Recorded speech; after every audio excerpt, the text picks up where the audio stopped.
Hello friends, this is Sourav. তো আজকে আমরা যাচ্ছি খোয়াছড়া ঝর্ণার উদ্দেশ্যে।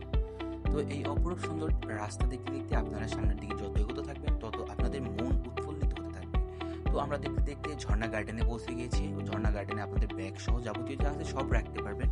তো সেখান থেকে এগোতে থাকলেই আপনারা যেই পথ দিয়ে আপনারা পৌঁছে যাবেন ঝর্ণার একদম সামনে।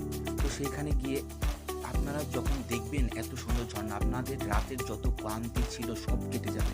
জাস্ট দেখেন ভিউটা, জাস্ট ওয়াও। তো আমরা তো থার্ড স্টেপ পর্যন্ত উঠতে পেরেছিলাম, তো তারপরে আর সাহস করিনি, যে কারণে আমাদের থার্ড স্টেপ পর্যন্ত রয়ে গিয়েছিল। তো আমরা সেইখানে অপরূপ সুন্দর দেখতে দেখতে তো ভিজিয়ে ফেলেছি গা, শরীর, সব, মন থেকে শুরু করে সব ফ্রেশ হয়ে গিয়েছিল। এত সুন্দর জায়গা, এটাকে এই জন্যই হয়তো ঝর্ণার রানী বলা হয়। তো আজকে এই পর্যন্তই। Thank you everyone.